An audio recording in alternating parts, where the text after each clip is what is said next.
So, yang setakat yang ada. Okey, nampak tak dekat skrin ni? Nampak tak yang Huzah share? Ni gambar apa ni? Yang atas ni. Yang atas ni gambar apa ni? Orang solat. Gambar orang solat. Okey, bagus. Yang bawah ni? Yang bawah ni gambar apa? Semayang jenazah. Semayang jenazah. Nampak ke jenazah lah ni? Okey, apa beza gambar atas dan gambar yang bawah ni? Apa Atas, beza dia? atas dia sujud. Atas dia sujud, yang bawah? Apa tu namanya? Yang bawah ni dia buat apa ni? Ni semayang tarawih ni, ramai-ramai sini. Semayang tarawih atau semayang Jumaat? Apa beza atas dan bawah? Lagi-lagi orang lain? Siapa boleh jawab? Apa beza atas dan bawah? Siapa nak jawab lagi? Yang atas ni berapa orang? Seorang. Yang atas orang. Yang bawah ni berapa orang? Ramai. Ramai. So yang atas ni dia solat secara bersendirian. Yang bawah ni dia solat secara Berjemaah. Okey, bagus. Okey, so sekarang Berjemaah. betul-betul berjemaah. Okey, so sekarang Ustazah ada share dekat dalam group outline ni. Okey, semua ada buku tulis tak? Semua ada buku tulis tak? Ada cikgu. Okey, so yang ini Ustazah dah siapkan buat point dia. Dan dia punya isi dia ni kamu akan dapat daripada kelas yang Ustazah ajar dia lah. Kamu akan dengar lah dan kamu boleh tulis. Dan Ustazah nak bila kamu tulis dalam buku, Ustazah nak kamu tulis dalam bentuk peta minda. Dah tahu kan peta minda tu macam mana? Dah tingkatan 2 ni mesti tahu nak buat peta minda kan? Ikutlah aktiviti nak buat macam mana. Ya, ada orang nak masuk ni. Okey. So, tulis. Semua nampak tak apa yang cikgu share ni? Nampak tak? Okey, nampak Okey, so sebelum kita mulakan kelas, okey, seorang, Sazana, seorang lead baca doa. Siapa yang ada kat sini? Okey, Hakim. Oh, Hakim. Hakim ada tak? Hakim buka mic. Oh, Hakim. Hakim boleh buka mic tak? Oh, Hakim. Hakim tak ada. Akil ada, Akil. Akil ada? Oh, Akil. Akil ada tak? Cuba unmute, buka suara. Nazah semua mute kat sini. Buka suara. Hello. Ya, Akil. Okey, Zazan nak Akil baca doa. Semua orang baca doa sama-sama. Akil, buka suara, baca doa. Bismillah. Baca doa belajar. Oh, Akil. Akil dah buka suara tadi. Cikgu lain slow. Hakim. Okey, Hakim. Akil? Tadi Akil dah dengar dah suara.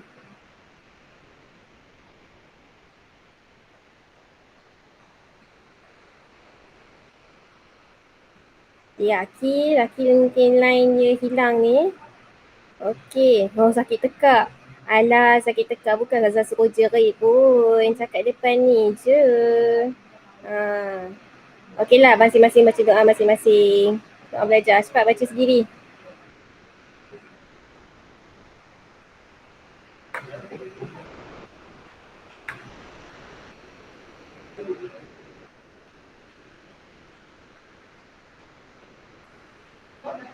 Okey, dah baca doa belum semua?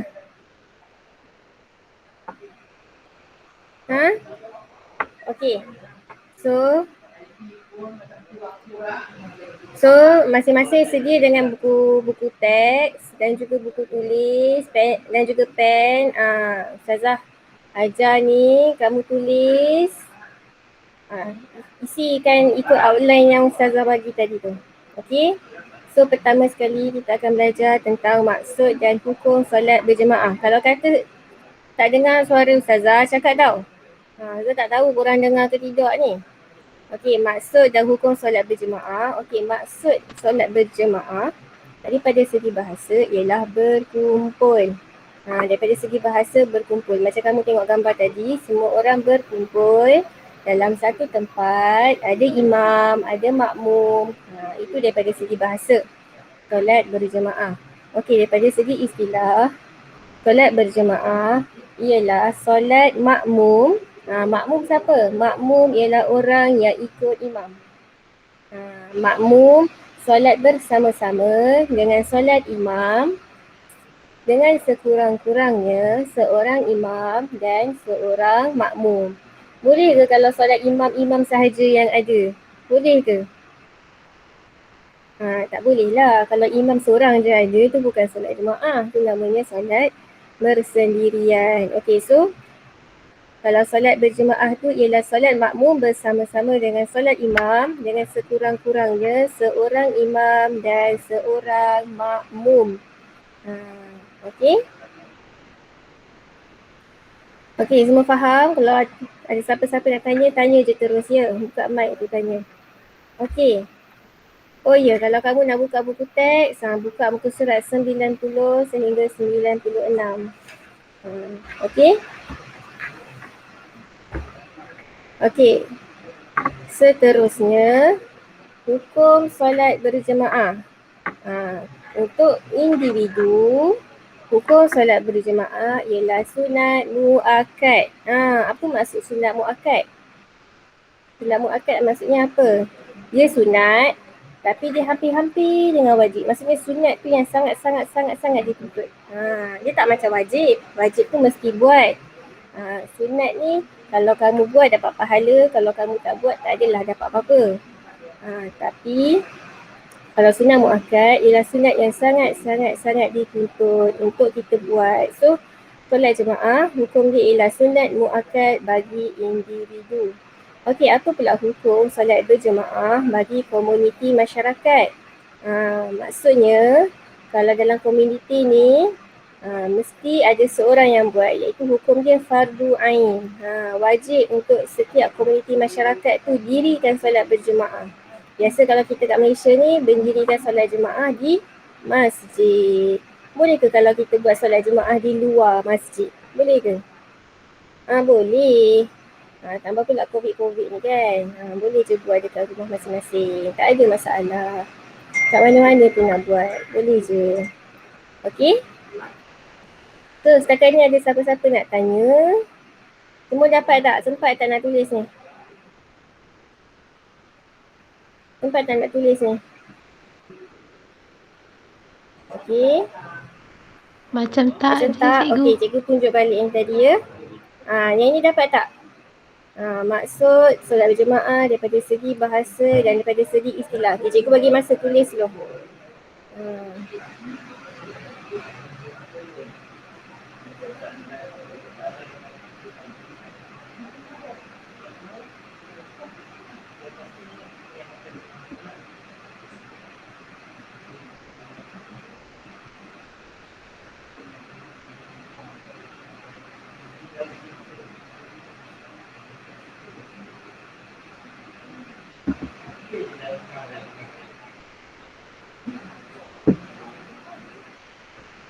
Okey, dah habis Salin?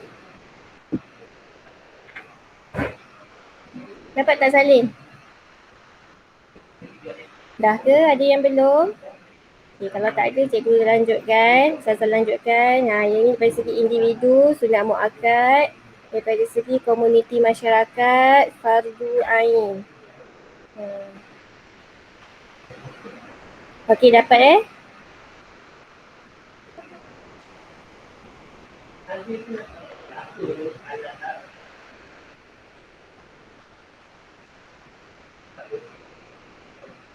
Ada lagi tak nak masuk ni?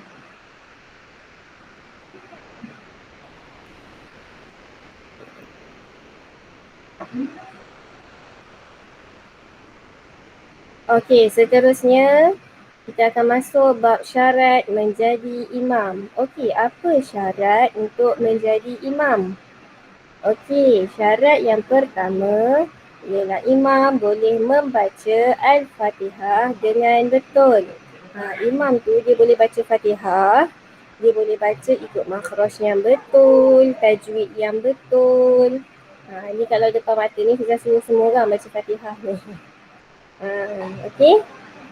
So, imam yang paling terbaik ialah imam yang paling boleh membaca surah Al-Fatihah dengan betul, mengikut hukum-hukum tajwidnya. Okey. Seterusnya, imam lelaki bagi semua makmum. Tak kisahlah makmum dia ada lelaki ke, ada perempuan ke. So, imam dia mesti lelaki. Boleh ke perempuan jadi imam? Boleh.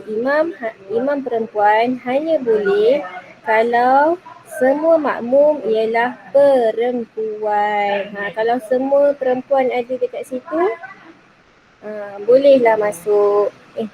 Kalau semua perempuan ada dekat situ, imam perempuan boleh. Kalau lelaki tak boleh. Kalau semua perempuan lah. Kalau ada seorang lelaki, yang lelaki tu kena jadi imam. Okey? So siapa yang baru masuk boleh tulis nama dekat chat sebagai rekod kehadiran.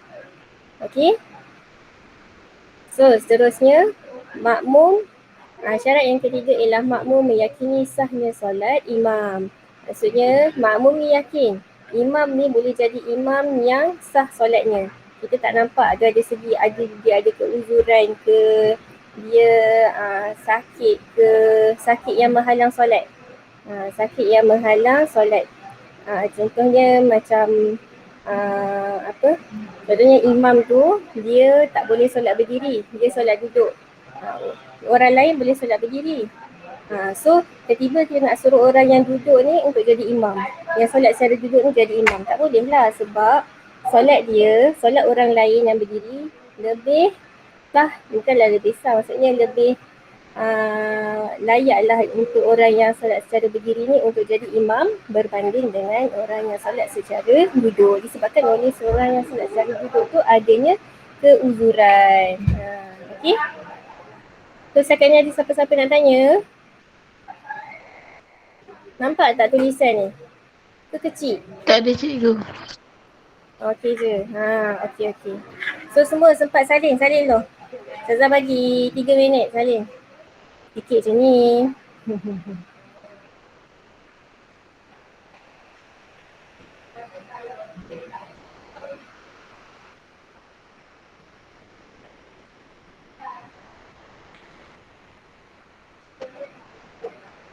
Okay, dah Ada siapa yang belum siap lagi? Kalau semua dah siap, semua senyap je ni. Dah siap lah tu. Okey, so ciri keutamaan orang yang dipilih sebagai imam. Ini ciri-ciri orang yang paling utama. Kalau kita ikut susunan tu, siapa yang paling banyak memenuhi ciri-ciri ni, dialah yang akan jadi imam. Ada 11. Semua sekali ada 11. Okey, pertama, dia boleh menjadi pemimpin. Semua orang kat situ percaya yang imam ni boleh jadi pemimpin. Okey, seterusnya, imam ni telah dilantik oleh pemerintah. Macam kita yang deal yang beruruskan semua pelantikan imam di masjid, di surau ialah JAKIM ataupun Majlis Agama Islam Negeri. Jadinya imam-imam ni telah dilantik oleh pemerintah, ada suratnya, dia memang layak, dah pergi kursus apa semua. So dia paling utama untuk menjadi imam. Okey, seterusnya dia lebih wara' dan soleh. Dia antara semua orang yang ada dekat dalam kalangan satu masyarakat tu, dia lah yang paling wara' dan paling soleh. Okey, siapa yang baru masuk boleh tulis nama dekat kehadiran. Yang baru masuk, kita dah sampai tajuk ciri keutamaan orang yang dipilih sebagai imam. Berdasarkan outline yang Ustazah bagi tu, isi jawapan kat situ berdasarkan nota yang Ustazah tunjuk ni. Okey, seterusnya, imam yang lebih layak ialah imam yang lebih merdu suaranya. Siapa yang baca paling sedap? Kenapa kita kena pilih orang yang lebih merdu suara ni? Kenapa? Sebab Seorang yang ada suara yang merdu, bila dia baca Al-Quran, orang akan rasa lebih khusyuk, lebih menghayati solatnya. So itulah kelebihannya. Tapi tak semestinya. Kalau saya suara tak sedap, tak boleh jadi imam, tak adalah. Ini sekadar ciri-ciri je.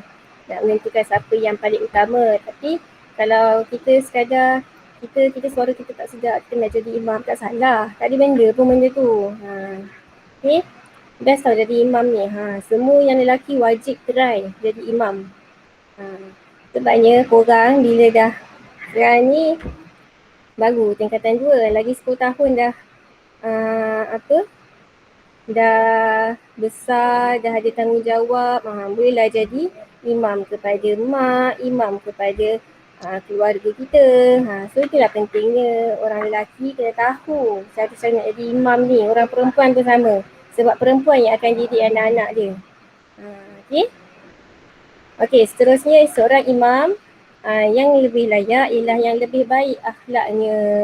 So orang tahu dia memang orang yang paling, semua orang suka. Akhlaknya baik, tidak melakukan banyak dosa-dosa. Okey, so seterusnya ialah tuan rumah. Kenapa kita kata tuan rumah? Okey, contohlah kata, siapa yang nama ada kat sini?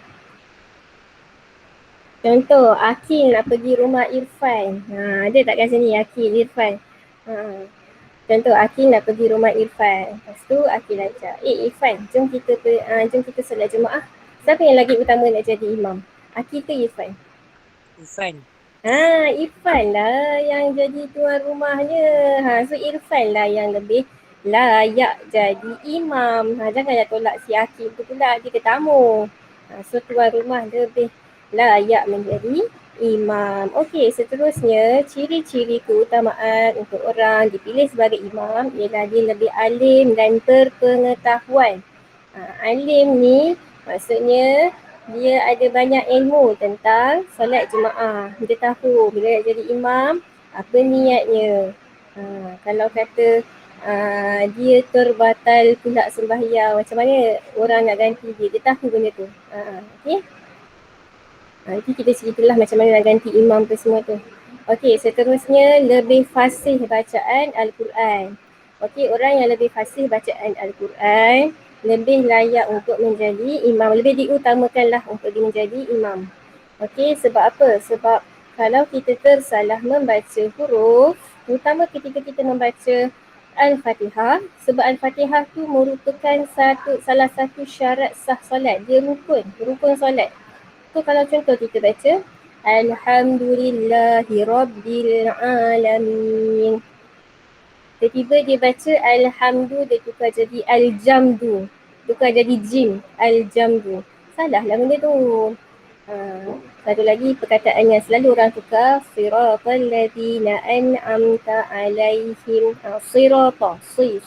Dia sad, bukan sin. Ta dan sa berbeza. Si dan si. Nah, dengar tak bahasa beza? Si dan si. Tu kalau orang baca kurang fasih, dia akan membaca dengan si. So itu ialah kesalahan ketika kita membaca Al-Fatihah. Dan kalau imam katakan salah terbaca Fatihah, maka terbatal solatnya sebenarnya, sebab Fatihah ialah rukun solat. Okey, seterusnya siapa yang lebih layak untuk menjadi imam ialah orang yang lebih bersih badannya dan kemas pakaiannya. Okey, dia lebih diutamakan. Dan seterusnya lebih tua. Siapa yang sini lahir bulan 1? Ada tak yang lahir bulan 1?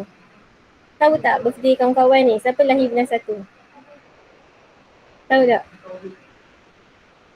Semua senyap je ni. Contoh, kalau kamu dan adik kamu solat Jumaat, kamu lah yang kena jadi imam sebab kamu lebih tua daripada adik. Terus kamu sembahyang dengan ayah kamu. Siapa lagi layak jadi imam? Ayah. Ayah lah. Betul, ayah. Bagus Akil. Akil kan tadi tu? Okey. So ayah lebih layak menjadi imam. Okey, seterusnya telah berkahwin. Itu ialah salah satu ciri yang perlu diutamakan. Contohnya kamu nanti lagi 10 tahun ke 15 tahun kamu berkumpul balik, mesti dah ada yang dah kahwin kan. So yang dah kahwin tu lebih utama untuk jadi imam. Okay. So setakat ni sempat tak salin semua? Sempat tak? Ada yang tak sempat salin ke? Reza bagi yang bawah ni set Dia zoom out sikit lah. Tak semua. Okay.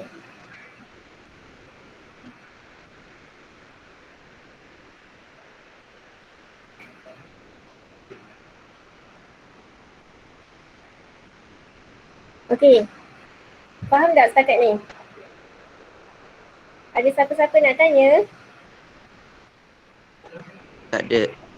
Tak ada. Okay, so Tak ada, seterusnya cikgu. kita masuk ke kedudukan imam dan makmum. Ini bukan kedudukan, ni typo ni. Kedudukan imam dan makmum. Okay, kita ada 8 situasi lah yang ada.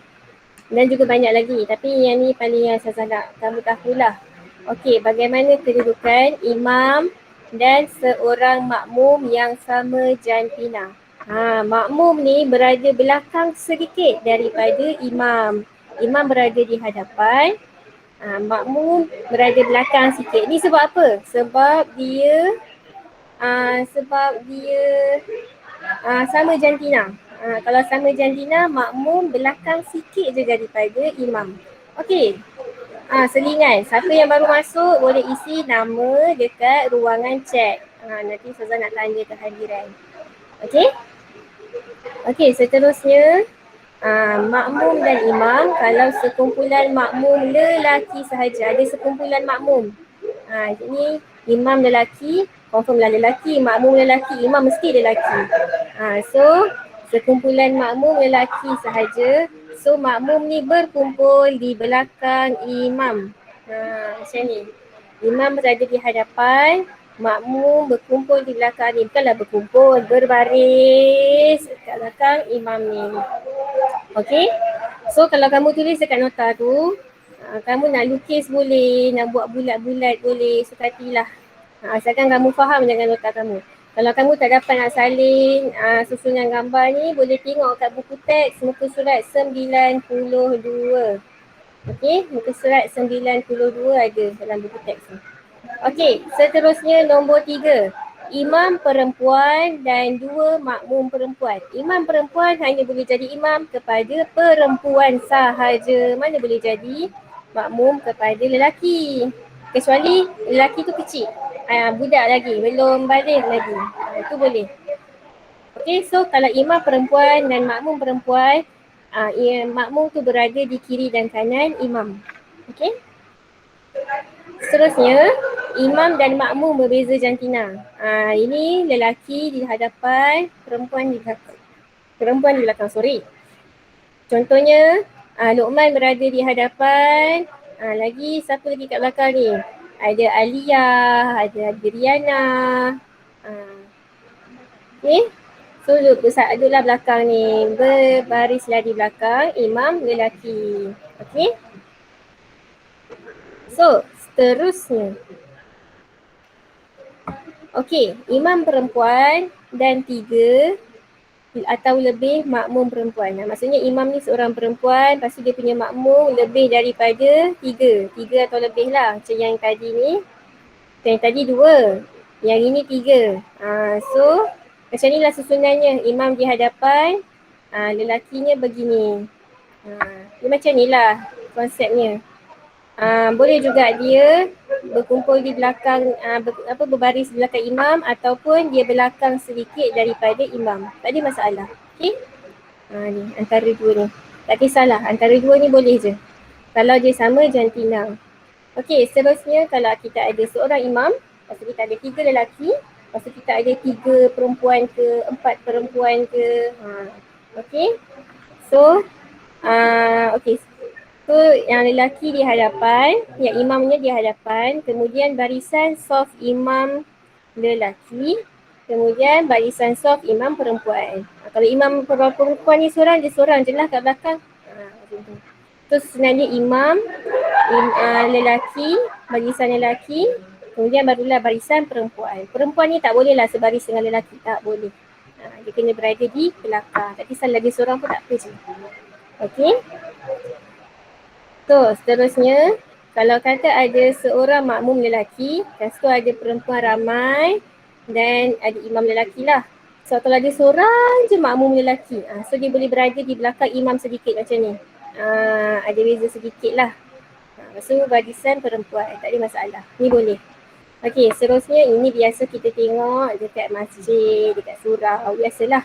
Ada seorang imam lelaki, kemudian ada sekumpulan lelaki, dia buat satu barisan. Kalau ramai lagi buatlah 2 barisan ke 3 barisan. Kemudian belakang lelaki tu barulah barisan perempuan. Okey, setakat ni ada apa-apa nak tanya tak?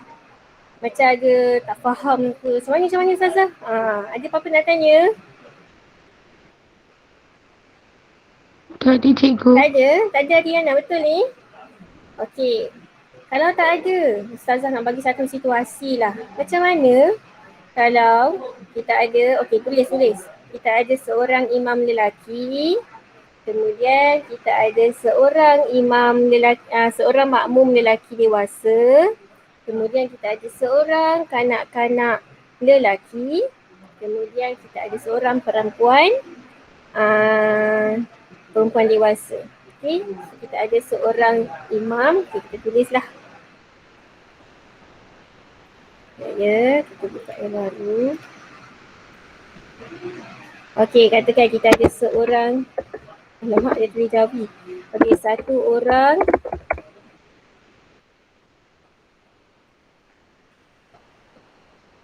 satu orang imam lelaki. Imam lelaki. Kemudian dia ada seorang makmum lelaki dewasa. Ustazah, Kemudian dia apa? seorang imam lelaki tu orang dewasa ke kanak-kanak? Ni dewasa lah. Ni dewasa. Okey. Kemudian imam mesti dewasa, dia mesti balik. Dia, kalau tak balik dia tak boleh jadi imam. Okey. Seorang imam lelaki, seorang makmum lelaki dewasa, seorang makmum lelaki kanak-kanak. Okey, kemudian seorang makmum perempuan. Okey, macam mana susunan dia? Okey, let's say kita dalam satu petak lah macam ni, petak gini. Okey, kemudian macam mana kita nak susun? Alamak, biru pula kotak ni. Okay, macam mana kita nak susun? Okey, kita bagi imam lelaki yang ini warna biru tua. Imam makmum lelaki, kalau lelaki dewasa warna ni. Kalau lelaki kanak-kanak dia warna biru muda lah.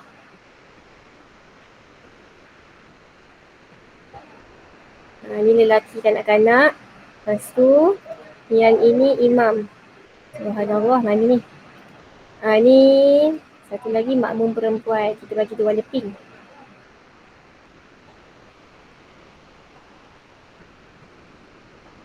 Bagi warna pink, merah lah, merah. Okey. So macam mana nak susun? Dia punya kiblat menghadap ke hadapan ni. Ni imam dia punya kiblat di depan macam ni. Ni kiblat lah, kiblat dia belah ke atas lah. So macam mana kita nak susun? Okey.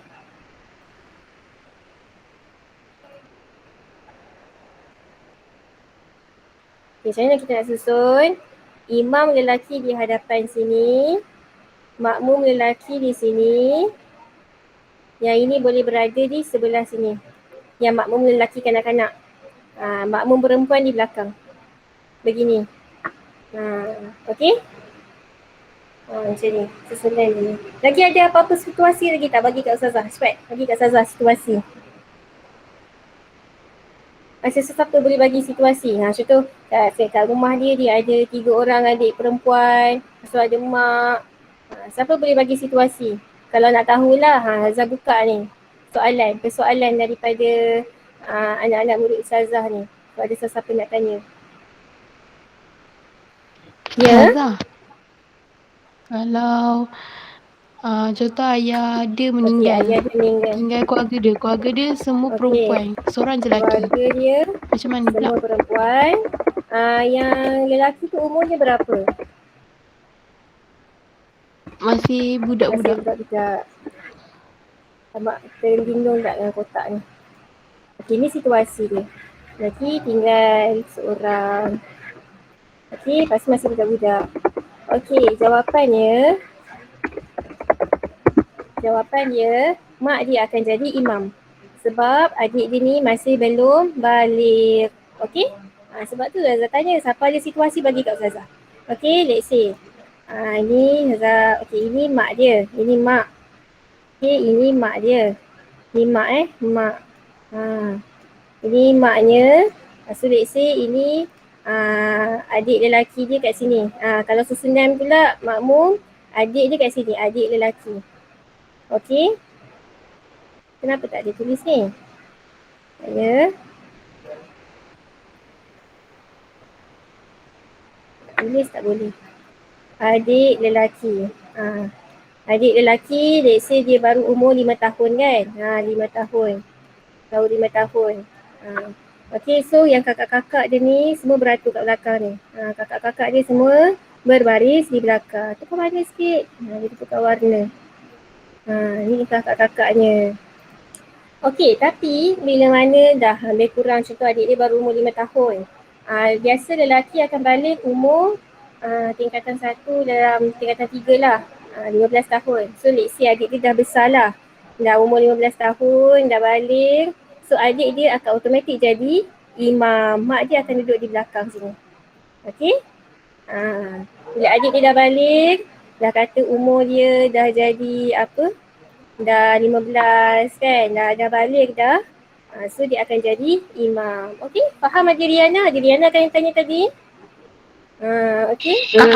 Faham cikgu. Okey, so siapa-siapa lagi nak tanya? Menarik persoalan semua orang ni. Zah suka orang tanya ni. Ada siapa-siapa lagi nak tanya situasi di rumah sendiri?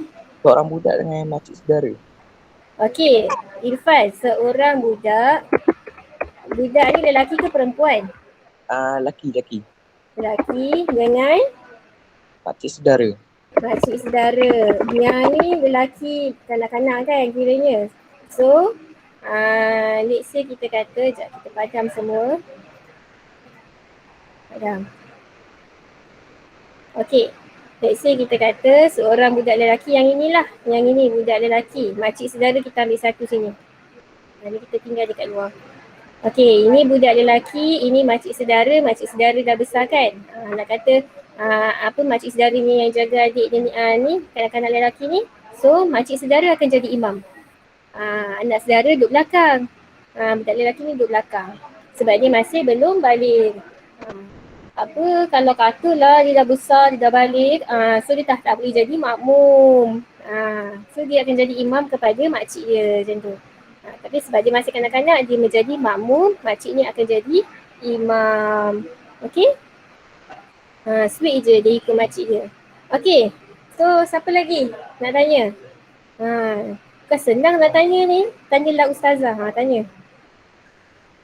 Cepat tanya. Siapa nak tanya, kata Azhar masuk tajuk lain.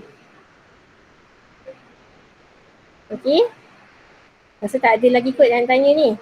Okey, tak apa. Okey, kalau apa-apa nak tanya boleh PM Ustazah ya. Okey, syarat solat berjemaah. Syarat dia ada ni. Pertama, makmum berniat mengikut imam. Makmum mesti berniat ikut imam. Kemudian, makmum mengetahui pergerakan imam. Makmum kena tahu imam rukuk, imam sujud. Pernah dulu berlaku situasi ustazah dulu berada di sekolah, Azhar duduk sekolah asrama. Kita nak ikut imam, tapi antara lelaki dan perempuan ada satu tirai tau. Satu tirai yang kalau kita tak akan nampak lah lelaki kat depan tu, lelaki pun tak akan nampak perempuan.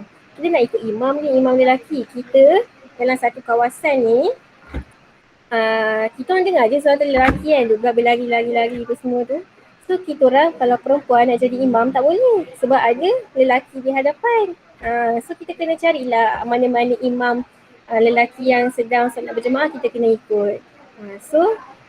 Kita orang kalau nak masuk tu, kalau nak sembahyang tu kita kena intai-intai sikit dekat tirai tu, cari mana mak imam yang ada ni. Macam tu lah. So kita kena tahu pergerakan imam. Kalau kata tak tahu memang tak sah solat Jumaat kita. So kita tengok dia, okey, imam ni tengah baca Fatihah. Okey, kita ikutlah dia baca Fatihah. So kita boleh tahu bila dia cakap je Allahu Akbar, kita tahu dia rukuk. Sami Allahu liman hamidah, kita tahu dia i'tidal. Kalau kata kita main ikut je, lepas tu dia cakap Allahu Akbar, kita pun was-was. Dia ni nak rokok ke nak sujud? Selalu berlaku situasi tu, situasi tersalah ikut kan. So dia kena tahu sebenarnya pergerakan imam. Sebab kalau tak tahu nanti dia tersalah ikut. Okey, kemudian tumit makmum berada di belakang tumit imam. Macam gambar ni lah yang Ustazah tunjuk tadi. Tumit ni berada di belakang imam. Nampak imam ni nampaklah dia ke hadapan. Makmum berada di belakang disebabkan tumit dia tak selari. Okey. So memang tumit makmum kena berada di belakang tumit imam. Okey, seterusnya pergerakan makmum mengikut semua fi'li imam. Fi'li ni apa? Perbuatan. Semua perbuatan imam selepas sempurna pergerakan imam. Baca apa benda ni? Okey, macam ni. Contoh, imam dah baca Fatihah, kemudian dia Allahu Akbar, dia rokok. Okey, dia dah rokok tu baru makmum ikut. Bukan waktu dia Allahu Akbar, time tu Allah je, dia makmum terus rokok. Tak boleh, dia kena tunggu imam tu sempurnakan dia punya rokok, baru makmum boleh ikut. Okey. So, seterusnya jarak di antara saf terakhir dalam masjid dengan saf pertama di luar masjid tidak melebihi 150 meter. Jauh ni 150 meter ni. So dia tak boleh lebih. Ini selalu berlaku kalau kita sembahyang raya ataupun sembahyang Jumaat lah, sembahyang Jumaat. Kan masjid penuh kan, sambal pula kita COVID sekarang ni 1 meter kiri kanan depan belakang kan. So dia tak boleh lebih saf yang terakhir dalam masjid dengan saf pertama yang berada di luar masjid tak boleh lebih daripada 150 meter. Okay, kalau kata lebih lah daripada 150 dah tak sah. Tapi memang 150 ni secara logiknya tak akan berlaku lah sebab jauh sangat ni. Macam tu. Okay. So biasa kat Malaysia tak akan mengalami lah. Kecuali kalau kamu pergi umrah, pergi haji. Dalam Masjidil Haram tu kemungkinan benda ni berlaku. So kena pastikan tak melebihi 150 meter. Okay. So sempat salin tak yang ini? Ada yang belum salin? Kalau belum salin bagi tahu. Apa dia? Tu. Habis kelas ni nanti Azhar bagi juga slide ni dalam group. Don't worry. Boleh ulang kaji balik. Okay. So seterusnya kita akan masuk makmum masbuk dan makmum muwafiq. Okay, makmum masbuk dan makmum muwafiq. Ada 2 jenis makmum. Makmum masbuk dan makmum muwafiq. Ada 3. Makmum tamam. Tapi makmum tamam ni maksudnya sempurna dia daripada rakaat pertama sampai rakaat yang terakhir dia masih mengikut imam. Makmum masbuk dan makmum muwafiq ialah orang yang lambat untuk mengikuti imam. Mungkin dia ambil wudu ataupun dia baru sampai masjid. Dia lambat sikit lah. So dia ada 2. Pertama makmum muwafiq. Okey, apa maksud makmum muwafiq? Makmum muwafiq ialah makmum yang sempat untuk membaca surah Fatihah dengan sempurna daripada Alhamdulillah sampailah waladdallin. Dia sempat habis tu dengan sempurna bersama-sama dengan imam sebelum dia rukuk rakaat yang pertama. Kalau dia kalau kata dia masuk, dia sempat baca Fatihah, so dia dikira lengkap satu rakaat tu. Dia tak perlu ganti. Okey. So kiranya makmum muwafiq hendaklah menyempurnakan rakaat bersama-sama dengan imam. Okey. Ini maksud makmum muwafiq. Dia sempat baca Fatihah. Keyword dia sempat baca Fatihah dengan sempurna bersama-sama dengan imam sebelum imam tu rukuk. Okey. Rakaat yang pertama. So dia sampai habislah dia akan sempat bersama dengan imam. Okey. So seterusnya makmum masbuk. Makmum masbuk ialah makmum yang tak sempat untuk membaca Fatihah dengan sempurna bersama-sama dengan imam sebelum rukuk yang pertama. Okey. Makmum tu tak sempat nak baca Fatihah pun secara sempurnalah dengan imam sebelum rukuk rakaat pertama. Jika dia sempat rokok dan dia sempat tumakninah bersama imam, tahu tak rokok dan tumakninah? Rokok ni, dia rokok, tumakninah ni dia lama rokok tu. Dia sempat baca Subhana Rabbiyal Azimi wa bihamdi. Sempat dia baca dengan sempurna zikir tu. Subhana Rabbiyal Azimi wa bihamdi. Dia dikira dapat satu rakaat tu. Dia kira dapat. Tapi kalau kata dia masuk selepas daripada rokok, dia kena sempurnakan satu rakaat tu secara lengkap. So bila makmum dah habis bagi salam, dia akan ganti balik rakaat yang dia tertinggal. Okey, faham tak? Nampak complicated kan? Tapi sebenarnya simple je. Kalau kamu praktikkan, dia akan jadi simple. Okey, so ada siapa-siapa nak tanya?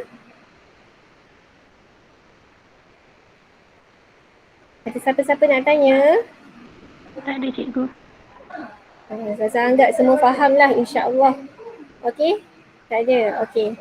So seterusnya, kaifiat bagi makmum yang masbuk. Okey, tadi kan kita dengarkan muafiq, dia sempat baca Fatihah. Masbuk, dia tak sempat nak join Fatihah sama-sama dengan imam kan. So macam mana untuk solat bagi orang yang masbuk ni? Okey, so yang pertama, okey, dia jangan tergesa-gesa nak kejar rakaat tu bersama imam. Don't worry. Relax je. Okey, kita relax je. Kita akan dapat sama-sama dengan imam nanti. Don't worry. So kita akan imam tengah sujud kan. Tengah sujud, kita nak masuk, kita akan berdiri tegak, lepas tu kita berniat solat. Solat zuhur ni adalah solat zuhur. Solat subuh ni adalah solat subuh. Solat asar ni adalah solat asar. Kemudian kita berniat, kemudian kita angkat takbiratul ihram. Angkat Allahu Akbar. Tumakninah ni maksudnya takbiratul ihram dan tumakninah tu kamu tenang je lah, janganlah Allahu Akbar. Janganlah sekejap sangat. Tak ada tumakninah tu. Tumakninah ni maksudnya kita bagi masa sekejap waktu kita lakukan apa-apa perbuatan dalam sembahyang. Okey. So kita takbiratul dengan angkat takbiratul ihram dengan tumakninah. Lepas tu kita dah bagi takbir Allahu Akbar. Imam sujud, kita sujudlah. Kalau imam tengah duduk antara dua sujud, ikut je lah. Ikut je apa sahaja perbuatan imam. So bila imam bagi salam, kita tak memberi salam. Kita tak memberi salam bersama-sama dengan imam. Imam bagi je salam, kita terus bangun, kita laksanakan berapa banyak rakaat yang kita tertinggal. Katakan kita sembahyang zuhur, kita tertinggal 3 rakaat. Kita dapat masuk rakaat yang keempat. Lagi 3 rakaat tak sempat. So kita ganti balik 3 rakaat ni selepas imam bagi salam. Kita jangan bagi salam. Imam bagi salam, kita kena bangun. Bukan kita bagi salam sama-sama baru nak bangun, tak boleh. Okey. Kemudian kita menyempurnakan segala rukun solat sampailah salam. Okey? So ada apa-apa nak tanya? Ada siapa nak tanya? Tak ada cikgu. Tak ada. Okey. Okay, seterusnya hikmah solat berjemaah. Dia ada banyak, tapi kita ambil 4 lah. Pertamanya solat jemaah ni, hikmahnya dapat menyatukanlah hati umat Islam. Sebab banyak sangat kelebihan. Solat jemaah ni sama ada kita rasa, kita nampak atau kita tidak nampak. Yang secara langsung atau tidak langsung lah. Dia dapat satukan hati umat Islam. Sebab bila kita solat, kita berada dalam satu saf yang teratur. Kalau siapa pernah tengok kan, orang sembahyang dekat depan Kaabah lagi cantik. Nampak bulat, macam tu, nampak kemas, nampaklah penyatuan hati umat Islam tu. Okey? Kalau nampak kat masjid pun cantik. Kalau dah suka tengok orang tengah sembahyang jemaah, lepas tu solat sama-sama kan. Kan kita kan perempuan kan ada hari-hari cuti kan. So kita dapatlah tengok orang sembahyang. Kalau zaman sekolah dulu tengok je lah orang sembahyang kan. Kita kan sembahyang pun kita tak boleh tengok je orang sembahyang. So seronok tengok orang solat kan. Okey, seterusnya hikmah solat berjemaah ialah kita akan mendapat ganjaran dengan kelebihan 27 kali ganda berbanding dengan solat bersendirian. Sangat-sangat besar. 27 kali ganda, sangat-sangat besar. Kalau pahala solat bersendirian, pahala ni kita tak nampak kan, benda yang ghaib. Ni ibarat je lah. Kalau solat bersendirian dapat satu pahala, Kalau solat berjemaah, kamu darabkan dengan 27. Bukan tambah 27, kamu darab dengan 27. Kalau kata solat bersendirian dapat 2 pahala, kita nisbahkan sebagai 2 pahala, kita darabkan dengan 27. Berapa banyak kelebihan solat berjemaah. Okey, seterusnya kita dapat melahirkan masyarakat yang berdisiplin dan patuh kepada arahan pemimpin. Sebab bila kita solat, kita akan secara berdisiplin yang kita akan ikut imam. Kalau kita tak ikut imam, tak sahlah kita punya solat jemaah. So itulah hikmahnya. Kita dapat melahirkan masyarakat yang berdisiplin dan patuh. Okey, seterusnya kita dapat melatih diri kita, terutama yang jadi imam lah, dapat melatih diri menjadi pemimpin yang berkualiti. Sebab kita akan mengikut kaifiat ni, langkah-langkah solat berjemaah dengan betul. Okey, so itulah tajuk kita. Sebenarnya dah habis dah tajuk ni. So ada siapa-siapa nak tanya? Tak ada. Tak ada, betul ni, faham ni? Kalau kata Ustazah bagi apa dia? Okey, Ustazah nak semua orang tulis dalam ruangan chat. Okey, dalam ruangan chat, Ustazah tengok tau. Sebab nanti kalau Ustazah suruh cakap, orang kata tak ada suara lah, sakit tekak lah, masalah lain lah. Okay, so Ustazah nak kamu tulis dalam ruangan chat, Ustazah nak 5 sahaja. 5 je. Okay, Ustazah nak 5 sahaja. 5 apa? Ustazah nak 5 ciri keutamaan orang yang dipilih sebagai imam. Ustazah nak 5 je. Ciri keutamaan orang yang dipilih sebagai imam. Nak 5 je. Pada 11 tu Ustazah nak 5 je. Nanti Ustazah bagi banyak tu kan. Ustazah nak 5 je. Ciri keutamaan orang yang dipilih sebagai imam. Letaklah apa-apa kamu rasa kamu ingat tadi tu. Satu je soalan Ustazah bagi. Ustazah nak 5 je. Tulis dekat ruangan chat. Ustazah tengok ni. Selagi tak tulis jangan left Siapa yang dah tulis boleh left. Okay, so sampai sini je kelas kita. Ciri apa tadi Ustazah? Ciri keutamaan orang yang dipilih sebagai imam. Ciri keutamaan. Ustazah nak 5. Dia ada 11. Ustazah nak 5 je. Siapa dah jawab boleh left. Okay. 5 je. Dalam buku teks saja. Ustazah nak 5 je. Ataupun nota tadi pun. Ustazah tak nak buka dah nota tu, nampak. Okey, tulis nombor 1 apa, 2, 3, 4, 5 terus send. 1, 2, 3, 4, 5 terus send. Jangan kamu tulis send. Tulis send. Nanti dia macam bertindan-tindan dengan orang lain. Tulis nombor 1 apa, 2 apa, 3 apa, 4 apa, 5 apa, send. Lepas tu dah boleh left. Dari sinilah kelas kita.